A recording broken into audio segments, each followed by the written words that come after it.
উপর দিয়ে উঠিয়ে দেওয়ার মতো অবস্থা। তুই মরিসনি? তুহিন আরে না, মানে তোর উপর যে বাস চলে গেল না, তাই বললাম। আরে চলে যায়নি, একটুর জন্য উপরে উঠে গেছিল।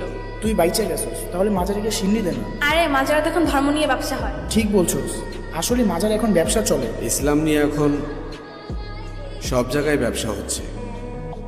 অন্যদের কথা বলছিস কেন?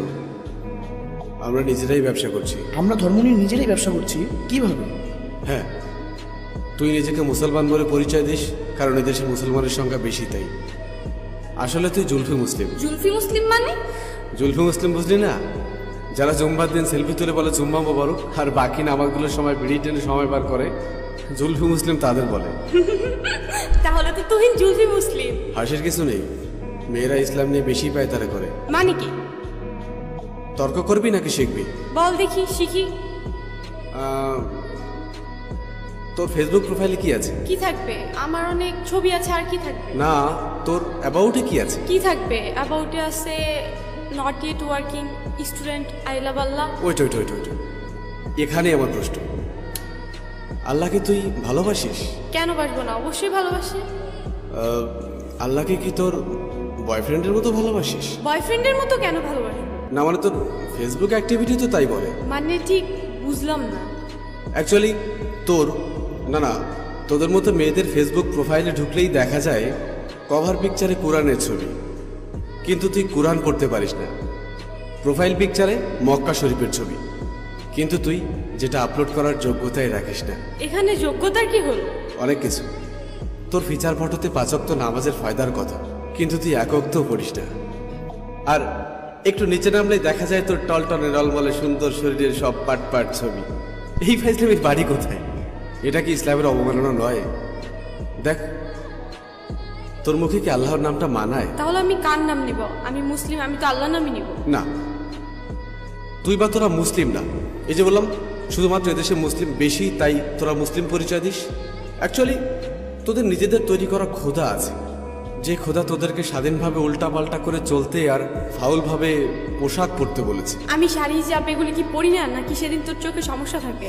হিজাব পরা পিক আপলোড করে লিখিস অনেক দিন পর হিজাব। বাহ, একদিন হিজাব পরে তুই উদ্ধার করে দিয়েছিস। একদিন বোরকা পরে ফেসবুকে স্ট্যাটাস দিস কেউ একজন পড়তে বলেছিল।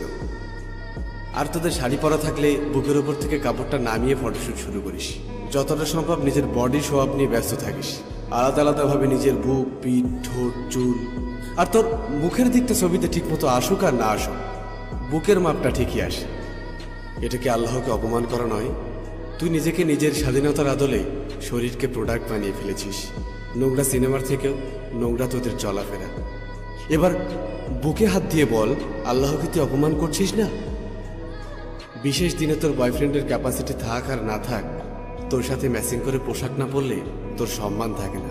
তবে একটা চমৎকার বিষয় হলো, সারাদিন তোর ডিমান্ড থাকলেও দিন শেষে বিয়ের জন্য সব ছেলে একটা ভালো মেয়েই খুঁজবে।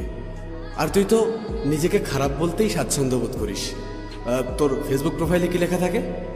I M a bad girl with the lot of bad habits. এটা কি ইসলামকে অপমান করা নয়? যার লাইফে যাবি তার লাইফটা তো পুরা। আচ্ছা বাদ দে, খাতাটা কই? কিরে, মন খারাপ করলি? রিমা, একবার ভাব, তোর এই সুন্দর চেহারার সাথে যদি 10টা ভালো গুণ যুক্ত হয়, তবে কতই না ভালো হবে। এই দেখ, এই চামড়ার সৌন্দর্য খুবই সীমিত। একটু কড়া কথা বলি, তোদের মতো মেয়েদেরকে ভালোবেসে শরীর পাওয়া যাবে, কিন্তু ফেসবুকের পাসওয়ার্ড পাওয়া যাবে না। তোর শরীরের থেকে ফেসবুকের পাসওয়ার্ডের মূল্যটা অনেক বেশি। বয়ফ্রেন্ডের সাথে ঝামেলা হওয়ার সাথে সাথেই আরেকটা নতুন পাঠা জুটিয়ে নিবি। তাকে ভালো না লাগলেই ফ্যান ফলোয়ারদের থেকে আরেকটা গুছিয়ে নিবি। একটা সত্য কথা শোন, তোকে সবাই কাছে পেতে চাইবে, কিন্তু কেউই পার্মানেন্ট রাখতে পারবে না। কারণ তুই জানিস তোর মার্কেট ভ্যালু অনেক, তুই কখনোই অ্যাকচুয়ালি সুখী হবি না। একদিন তুই অনেক একা হয়ে পড়বি, ডিপ্রেশনে থাকবি।